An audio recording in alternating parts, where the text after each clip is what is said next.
শয়তান আল্লাহকে চ্যালেঞ্জ দিয়েছিল, আল্লাহ আপনি তো জান্নাতে ঢোকাতে পারবেন না, এতগুলো জান্নাত কেন বানালেন? জাহান্নাম আরো বেশি হলে ভালো হতো।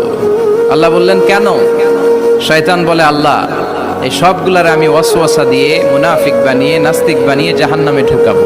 আমি চ্যালেঞ্জ দিলাম, ডান দিক থেকে ধোকা দেব, বা থেকে, সামনে থেকে, পেছন থেকে, নিচ থেকে, রগের শিরা উপশিরায় ঢুকে, মাজরাত দাম যেখান দিয়ে রক্ত চলাচল করে ওখানে ঢুকেও আমি ধোকা দেব। তো আপনি জান্নাতে ঢুকাবেন কেন? আল্লাহ বললেন তুমি আমারও চ্যালেঞ্জ দাও, এত বড় সাহস? আমি তো সব রাজার বড় রাজা, মহারাজা। চিৎকার করে বলেন ঠিক কিনা? মহারাজার সাথে চ্যালেঞ্জ দেয়া যায় না। তুমি আমাকে চ্যালেঞ্জ দাও, ওকে ডান, আই টেক ইউর চ্যালেঞ্জ। আমিও তোমার চ্যালেঞ্জ নিলাম। তুমি আজীবন ধোকা দিবা, আজীবন তুমি গুমরা করবা, বেনামাজি বানাবা, জালিম বানাবা।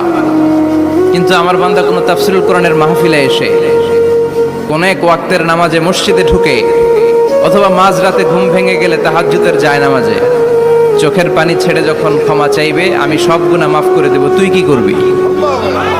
চিৎকার করে পড়েন আল্লাহু আকবার।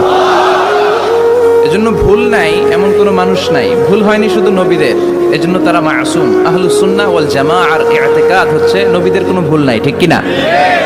ছোটখাটো যে ব্যাপারগুলো ঘটেছিল সেগুলো আল্লাহ অবশিষ্ট থাকতে দেননি, সেগুলোকে আল্লাহ ঠিক করে দিয়েছেন। চিৎকার করে পড়েন সুবহানাল্লাহ।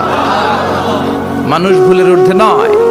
কুল্লুকুম খাত্তা, তোমরা সবাই ভুল করো। ওয়া খায়রুল খাত্তাইনা তাওয়াবুন, আরে ভুলকারীদের মধ্যে আল্লাহর কাছে শ্রেষ্ঠ ভুলকারী যে লোক ভুল করার পরে তওবা করে। কার কাছে? আল্লাহর কাজই তওবা কবুল করা। গাফিরিয যামবি ওয়া কাবিলিত তাওব। আমরা ভুল করব, শয়তান ওয়াসওয়াসা দিবে আর আল্লাহ মাফ করবে, ঠিক কিনা? কি আল্লাহ আমরা পাইছি, উনি মাফ করার জন্য বসে থাকে 24/7, সপ্তাহের 7 দিন, মাসের 30 দিন, দিনের 24 ঘন্টা তিনি বসে থাকেন। কখন আমার বান্দা চোখের পানি ছেড়ে আমার কাছে ক্ষমা চায় আর আমি আল্লাহ ক্ষমা করে দিব।